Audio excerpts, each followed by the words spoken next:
ഓർമാസ് cooperative സ്റ്റഡീസിൻ്റെ YouTube ചാനലിലേക്ക് എല്ലാവർക്കും സ്വാഗതം.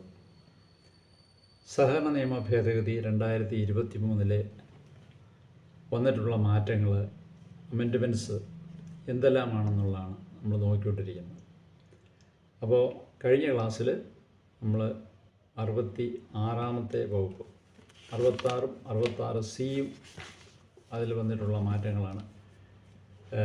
പുതിയ അമെൻഡ്മെൻറ്റ്സ് പുതുതായിട്ട് ചേർക്കേണ്ടതും നിലവിലുള്ളതിലെ മാറ്റങ്ങൾ എന്തെല്ലാമാണെന്ന് കണ്ടു. ഇന്നത്തെ ക്ലാസ്സിൽ നമ്മൾ 68-ാമത്തെ വകുപ്പ്, വളരെ സുപ്രധാനമായ ഒരു വകുപ്പാണ്. സെക്ഷൻ 68 നമുക്കെല്ലാം അറിയാം. സർചാർജ് എന്ന് പറയും. സർചാർജ്, നഷ്ടോത്തരവാദിത്വം ചെയ്യൽ, അതാണ് സർചാർജ്. ഈ സർചാർജ് എന്ന് പറയുന്ന സെക്ഷൻ ഓർത്തിരിക്കണം. Section 68 surcharge. ഈ 68-ാം വകുപ്പിൽ എന്താണ് മാറ്റം വന്നിരിക്കുന്നത് നമുക്ക് നോക്കാം. അത് ആദ്യമേ ഒരു ചെറിയ മാറ്റമാണ് വന്നിരിക്കുന്നത്. In subsection 1, after the words winding up of the society, the words or on the basis of the report of the vigilance officer shall be inserted. അപ്പോൾ 68-ാം വകുപ്പിൽ, പ്രധാന ആക്ടിൽ 68-ാം വകുപ്പിൽ 1-ാം വകുപ്പിൽ അതിൻ്റെ പ്രവർത്തനം അവസാനിപ്പിക്കുകയോ ചെയ്യുന്നതിനിടയിൽ എന്നീ വാക്കുകൾക്ക് ശേഷമായിട്ട് അല്ലെങ്കിൽ വിജിലൻസ് ഓഫീസറുടെ റിപ്പോർട്ടിൻ്റെ അടിസ്ഥാനത്തിൽ എന്നീ വാക്കുകൾ ചേർക്കാണ്ടാണ്. അപ്പോൾ ആ നിലവിലുള്ള വാക്കുകൾക്ക് ശേഷം അവിടെ നമ്മൾ ഇൻസേർട്ട് ചെയ്യുകയാണ്, ചേർക്കുകയാണ്. അവിടെ നിലവിലുള്ളതൊന്നും മാറ്റുന്നില്ല. നിലവിലിങ്ങനെ പറയുന്നുണ്ട് subsection 1-ൽ, if in the course of an audit, inquiry, inspection or the winding up of a society, ഇട്ടിട്ട് ഇപ്പം പറഞ്ഞ് or on the basis of the report of the vigilance officer, vigilance ഓഫീസറുടെ റിപ്പോർട്ടിൻ്റെ അടിസ്ഥാനത്തിൽ, അതിനുശേഷം it is found that any person who is or was interested with the organisation or management of such society എന്ന് പറഞ്ഞാൽ അത് തുടരുകയാണ് ചെയ്യുന്നത്. അപ്പോൾ പുതുതായിട്ട് അവിടെ ഇത് ചേർക്കുന്നു എന്നുള്ളേ ഉള്ളൂ. മനസ്സിലായല്ലോ? അല്ലെങ്കിൽ വിജിലൻസ് ഓഫീസറുടെ റിപ്പോർട്ട്. ഇപ്പം നിലവിൽ അതിൻ്റെ പ്രവർത്തനം അവസാനിപ്പിക്കുകയോ ചെയ്യുന്നതിനിടയിൽ എന്നുണ്ട്. അതിനുശേഷം അല്ലെങ്കിൽ വിജിലൻസ് ഓഫീസറുടെ റിപ്പോർട്ടിൻ്റെ അടിസ്ഥാനത്തിൽ നിന്നും കൂടെ ചേർത്ത് അത് തുടരുന്നു. ഇനി സബ്സെക്ഷൻ 3, സബ്സെക്ഷൻ 3-ലാണ് മാറ്റം വന്നിട്ടുള്ളത്. അവിടെ ഈ 68-ാം വകുപ്പിൽ 3 സബ്സെക്ഷനാണുള്ളത്. 1, 2, 3. അതിൽ 1-ാമത്തെ സബ്സെക്ഷനിൽ തുടക്കത്തിലാണ് നമ്മൾ ഈ വ്യത്യാസം കണ്ടത്. ഇനി 2-ാമത്തെ സബ്സെക്ഷനിൽ മാറ്റമൊന്നുമില്ല. 3-ാമത്തെ സബ്സെക്ഷനിൽ after the figure and symbol 2, the words within a period of 60 days shall be inserted. അതായത് നഷ്ടപരിഹാരമോ എന്ന വാക്കിന് ശേഷം 60 ദിവസക്കാലാവധിക്കുള്ളിൽ എന്ന് ചേർക്കണം. ഇപ്പോൾ നിലവിൽ ഉണ്ട് സബ്സെക്ഷൻ 3-ൽ, where the money, property, interest, cost or compensation is not repaid or restored as per section 2, as per subsection 2. അത് കഴിഞ്ഞിട്ട് within a period of 60 days, the registrar shall take urgent steps to recover such amount from the concerned persons or as arrears of public revenue due on land as specified in section 79 of the Act എന്നാണ് അത് തുടരുകയാണ് ചെയ്യുന്നത്. അപ്പോൾ അത് കൂട്ടിച്ചേർക്കുകയാണ്. Winding up of the society എന്ന് കഴിഞ്ഞിട്ട്, അല്ല, സബ്സെക്ഷൻ 3-ലാണ്. 3-ൽ വിതിൻ എ പീരീഡ് ഓഫ്, ഞാനിപ്പോൾ പറഞ്ഞല്ലോ, 2-ാമത്തെ ആസ് പെർ സബ്സെക്ഷൻ 2 എന്ന് കഴിഞ്ഞിട്ട് within a period of 60 days എന്നവിടെ കൂടുതലായിട്ട് ചേർക്കുന്നു.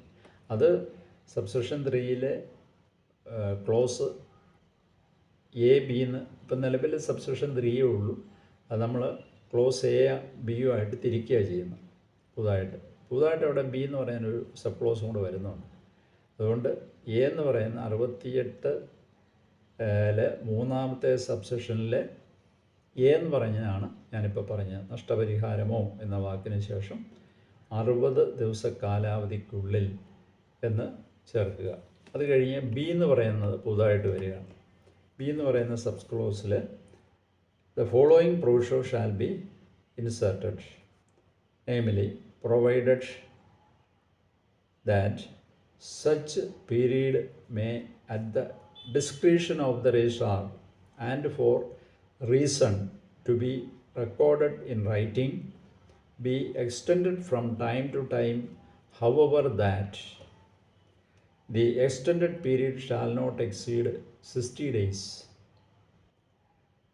അതായത് എന്നാൽ അത്തരം കാലയളവ് രജിസ്ട്രാറുടെ വിവേചനാധികാരം ഉപയോഗിച്ചുകൊണ്ട് സമയാസമയങ്ങളിൽ എഴുതി രേഖപ്പെടുത്തിയ കാരണത്താൽ ദീർഘിപ്പിക്കാവുന്നതും യാതൊരു കാരണവശാലും ദീർഘിപ്പിച്ച കാലയളവ് 60 ദിവസത്തിൽ അധികരിക്കാൻ പാടില്ലാത്തതുമാണ്.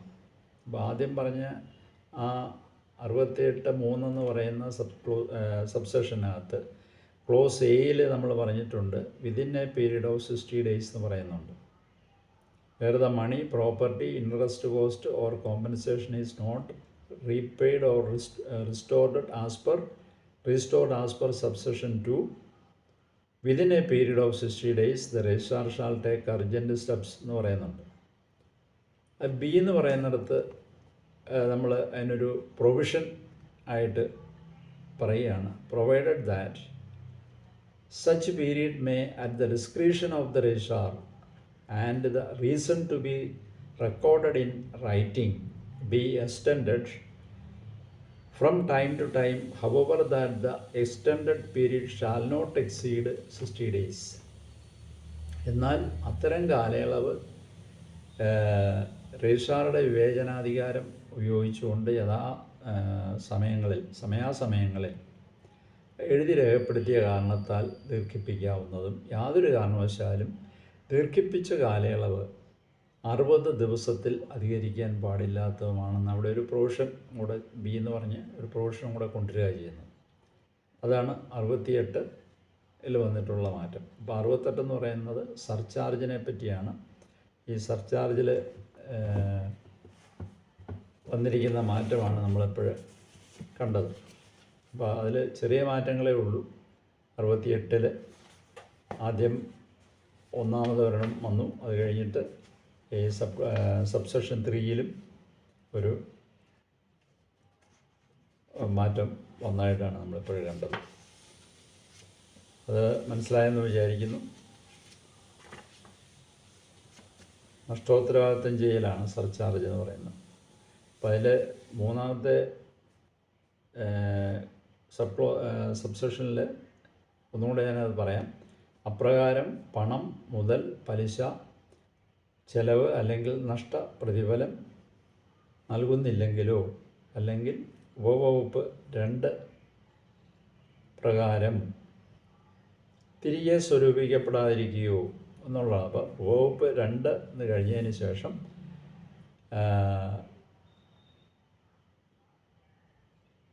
നമ്മൾ കൂടുതലായിട്ട് ചേർക്കുകയാണ്.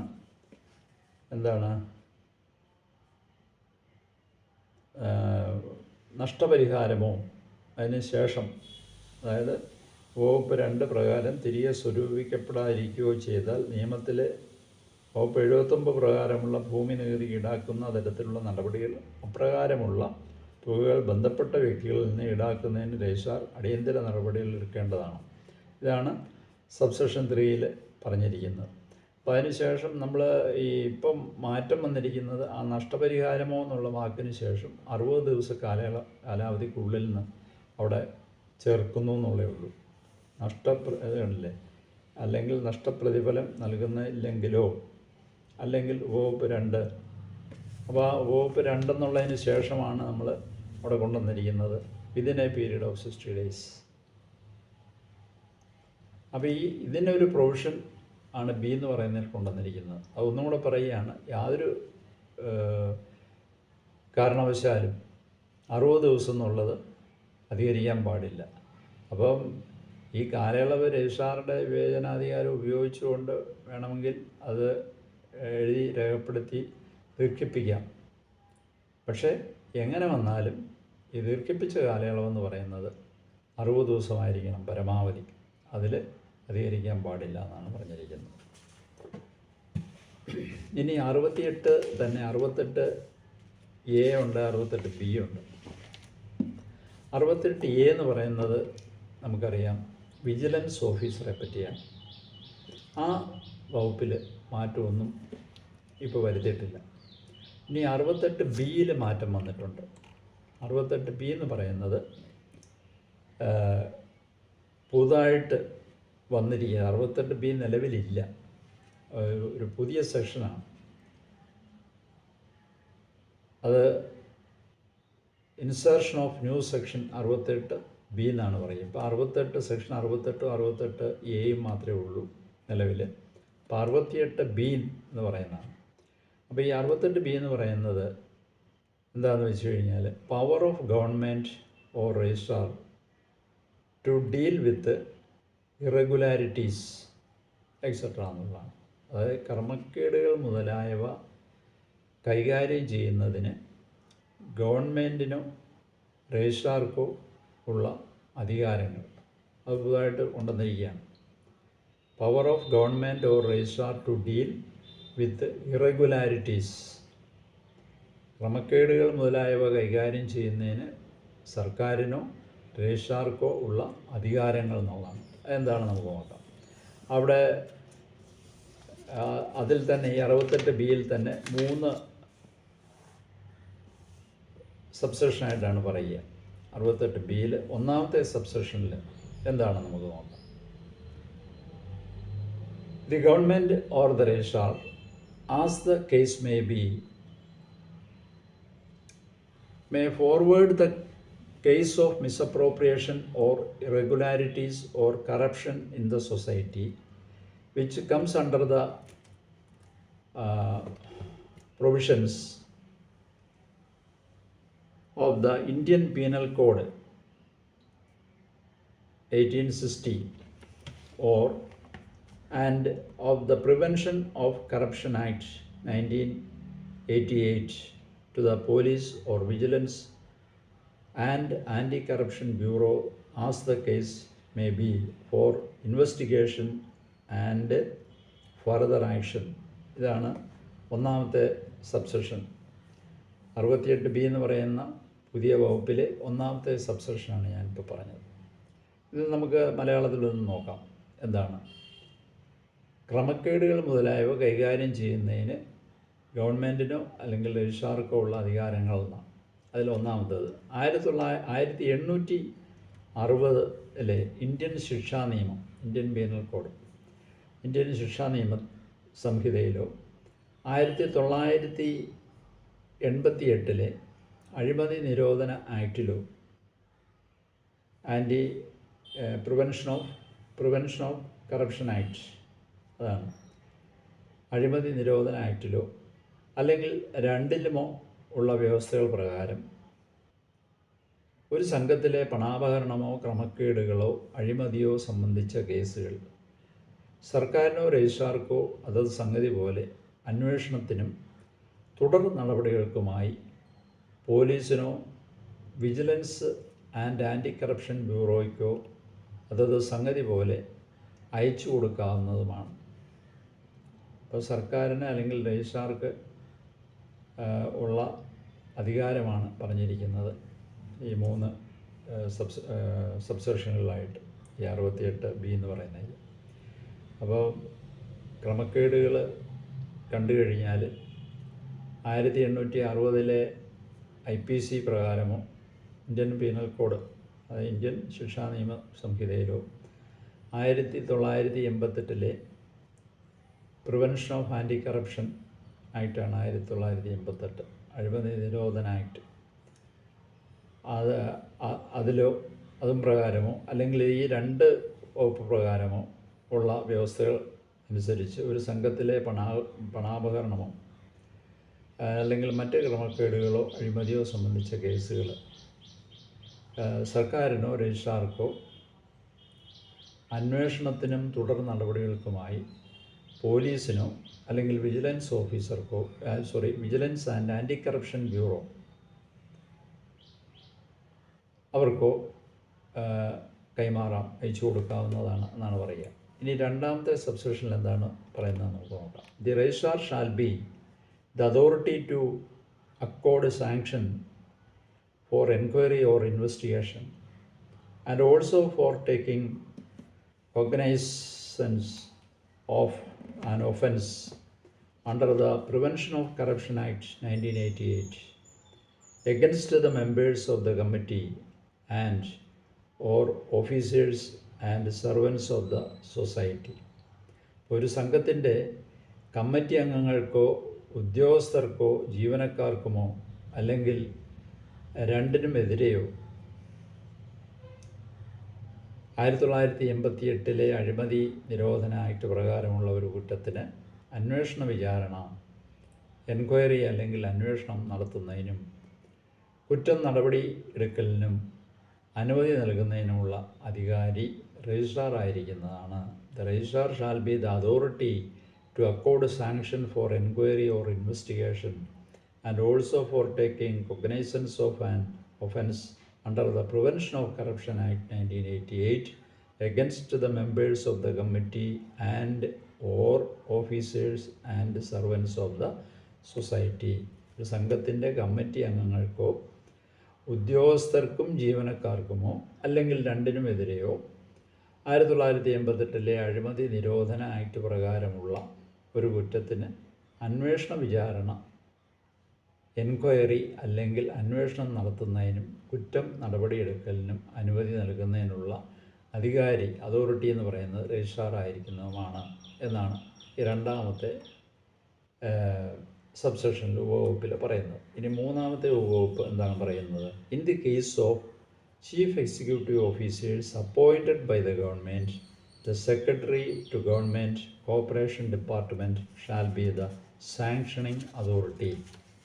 സർക്കാർ നിശ്ചയിക്കുന്ന ചീഫ് എക്സിക്യൂട്ടീവ് ഓഫീസറുടെ കാര്യത്തിൽ അനുമതി നൽകേണ്ട അധികാരി സർക്കാർ സഹകരണ വകുപ്പിൻ്റെ സെക്രട്ടറി ആയിരിക്കും. സഹകരണ വകുപ്പ് സെക്രട്ടറി ആയിരിക്കും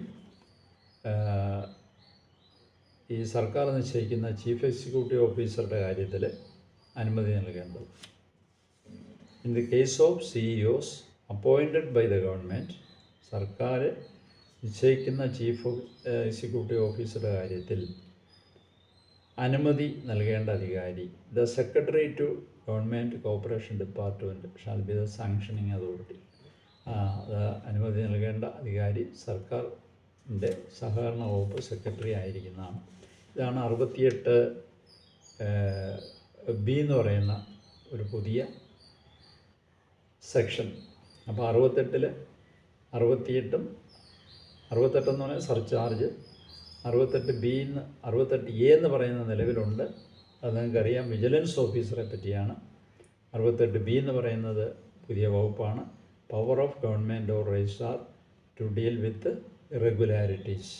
അപ്പോൾ ഇങ്ങനെയുള്ള ക്രമക്കേടുകൾ കൈകാര്യം ചെയ്യുന്നതിന് സർക്കാരിനോ അല്ലെങ്കിൽ രജിസ്ട്രാർക്കോ ഉള്ള അധികാരങ്ങളെ പറ്റിയുള്ള ഒരു പുതിയ വകുപ്പും കൂടെ ഇവിടെ പുതുതായിട്ട് വന്നു, 68B. അത് ഓർത്തിരിക്കുക. അപ്പം നിലവിൽ നമ്മൾ ഇന്നത്തെ ക്ലാസ്സിൽ 68ഉം 68Bയിലും പുതുതായിട്ട് വന്ന 68Bയുമാണ് നമ്മൾ കണ്ടത്. അതിലെ മാറ്റങ്ങളും എല്ലാം കണ്ടു. ഇത് ശ്രദ്ധിച്ച് പഠിക്കുക. സർചാർജ് എന്ന് പറയുന്ന 68ാം വകുപ്പ് വളരെ ഇമ്പോർട്ടൻ്റ് ആയിട്ടുള്ളതാണ്. 68 എന്ന് പറയുന്ന 68Aയും ഇപ്പോൾ പുതുതായിട്ട് വന്ന 68Bയും എല്ലാം പ്രധാനമാണ്. 68 വിജിലൻസ് ഓഫീസറാണ്, നമുക്കറിയാം. 68A പ്രകാരം വിജിലൻസ് ഓഫീസറെ സർക്കാരിനെ നിയമിക്കാം. The government shall appoint an officer not below the rank of deputy inspector general of police. ഒരു പോലീസിലെ DIG റാങ്കിൽ കുറയാത്ത ഒരു ഉദ്യോഗസ്ഥനെ ആയിരിക്കും വിജിലൻസ് ഓഫീസറായിട്ട് വെക്കുക. ഇനി vigilance officer shall conduct the enquiry and investigation in such manner as may be prescribed. The vigilance officer shall be under the administrative control of registrar of cooperative societies. സാധാരണ പരീക്ഷയ്ക്ക് ചോദിക്കുന്നവരെണ്ണാണ് അല്ലേ. Vigilance officer shall be under the control of registrar. രജിസ്ട്രാറുടെ നിയന്ത്രണത്തിലാണ് vigilance officer. ഇനി vigilance ഓഫീസറിൻ്റെ headquarters രജിസ്ട്രാറുടെ office തന്നെയായിരിക്കും. ഇതൊക്കെ നിങ്ങൾക്ക് അറിയാവുന്നതാണ്. 68A അതിൽ മാറ്റങ്ങളൊന്നും വരുത്തിയിട്ടില്ല എന്നുള്ള കാര്യം അത് ഒന്നുകൂടെ പറഞ്ഞു എന്നുള്ളേ ഉള്ളൂ. അപ്പോൾ ഇന്നത്തെ ക്ലാസ് ഇവിടെ നമ്മൾ അവസാനിപ്പിക്കുകയാണ്. വീണ്ടും നമുക്ക് അടുത്ത ക്ലാസ്സിൽ 69ാമത്തെ വകുപ്പിലുള്ള അമെൻഡ്മെൻറ്റ് എന്തൊക്കെയാണെന്ന് നമുക്ക് നോക്കി പഠിക്കാം. 69 ഉള്ള അമെൻഡ്മെൻറ്റ്, പിന്നെ 69A അത് രണ്ടും ഉണ്ട്. അതുപോലെ തന്നെ 70ാം വകുപ്പുണ്ട്, 70A ഉണ്ട്.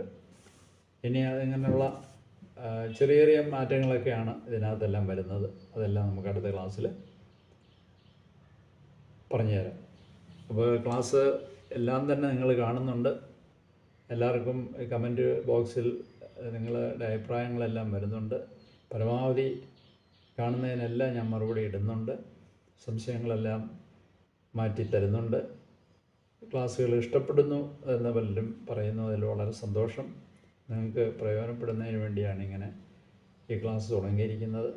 ഇനി വരുന്ന പരീക്ഷയുടെ ഒരു തുടർച്ചയായിട്ടുള്ള പരീക്ഷ നടക്കുന്ന ഒരു സമയം കൂടാണ് ഈ ഓഗസ്റ്റ്, സെപ്റ്റംബർ, ഒക്ടോബർ മാസങ്ങളിലെല്ലാം പരീക്ഷയാണ്. അപ്പോൾ ഈ പരീക്ഷകൾക്കെല്ലാം നിങ്ങൾക്കത് പ്രയോജനപ്പെടട്ടെ. അതിനുവേണ്ടി നിങ്ങൾ എല്ലാവരും പഠിക്കുക നന്നായിട്ട്. നിങ്ങളുടെ എല്ലാ അഭിപ്രായങ്ങളും വീണ്ടും ക്ഷണിച്ചുകൊണ്ട് നിർത്തുന്നു. നന്ദി.